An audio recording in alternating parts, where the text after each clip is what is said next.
Over the next 29 days, over 3 million Massachusetts voters will seek to vote. So I think it's very important for me to lay out the opportunities that voters will have this year that are different perhaps than past experiences. As all of you know, we had a very successful experience with voting by mail without excuse in the primary, a record turnout. Thus far, we already have more than 1.6 million Massachusetts voters who will be seeking to vote by mail in the general election. Ballots have been or are being delivered. Final ballot deliveries are taking place today. Over 200,000 ballots have already been mailed out to Massachusetts voters, and that process will continue.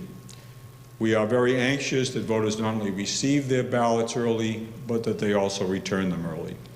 We are very cognizant of the issues relating to the Postal Service and other sorts of delivery. I want to focus on those for a moment if I can. We have been in touch with the local postal authorities, and we believe we'll have their full cooperation.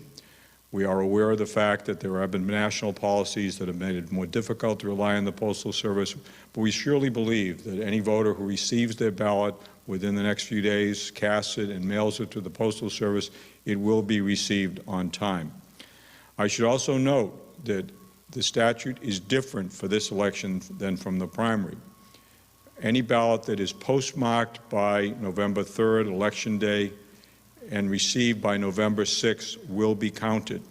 So I think it's important for voters to know that, but I also think it's important that they vote as soon as possible if they can. If they have fully decided for whom they want to vote and their decisions on the questions, there is no reason to delay. I should mention also that we are working very closely with city and towns to make sure that drop boxes will be available in all communities and that those drop boxes will be secure. In addition, a second opportunity to return a mail ballot will be at the early voting in-person sites. Early voting in person will begin on October 17th. It will be a longer period than we had in the primary. We believe that it will be an excellent opportunity for voters who perhaps don't wish to vote by mail or have yet to decide what they're going to do on all the questions before them, to vote in person and be assured that their ballot will be in the custody of local election officials immediately. But it will also be an opportunity to have fewer people voting with you when you vote, because our experience with early voting in person has been that it's segmented over a longer period of time. Voters are able to plan out their actual times that they want to go vote, and surely this will be helpful to them as well. But we want to use those sites as places for drop-off of vote by mail as well. So that will be another opportunity to complete the vote by mail process. Lastly, I want to speak this morning to the issue of voting in person on November 3rd. We're all very cognizant of the continued presence in our midst of the coronavirus. The unsettling numbers of the last few days have surely raised the issue once again for many voters about the safety of any activity. I want to assure you of the effort that we've gone to make sure that November 3rd will be safe.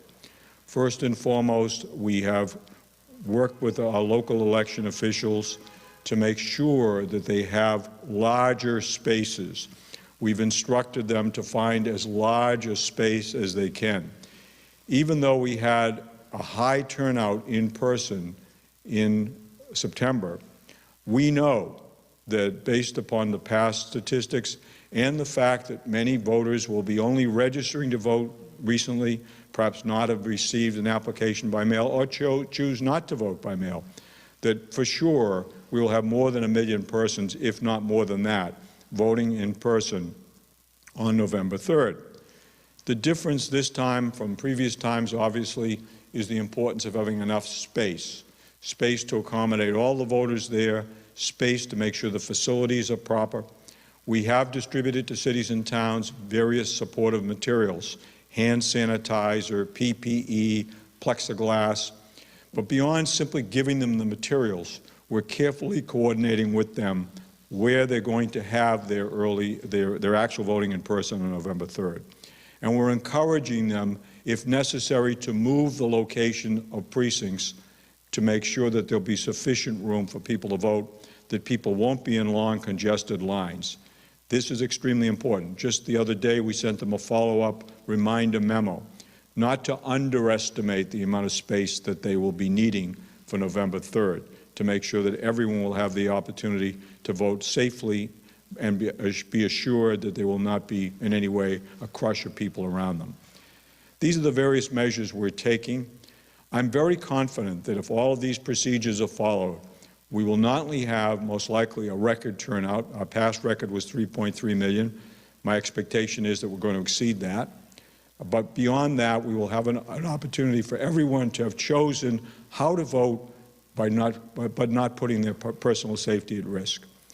I think this plan, which I'm laying out today, is both a comprehensive one and one that will achieve those objectives. We're doing it early, and we're trying to make sure people are aware of the issues early so that if problems emerge, as inevitably they may, we'll be in a position to correct them. No voter should have to compromise their safety to participate in this election, and I don't believe that anybody will. So I'm grateful for the opportunity once again to present these to people. It is important for every voter to make a plan, how they're going to participate in this election, to make sure that, in fact, they have the opportunity to do everything they want to do and to do it safely and not put their neighbor or anybody else at risk.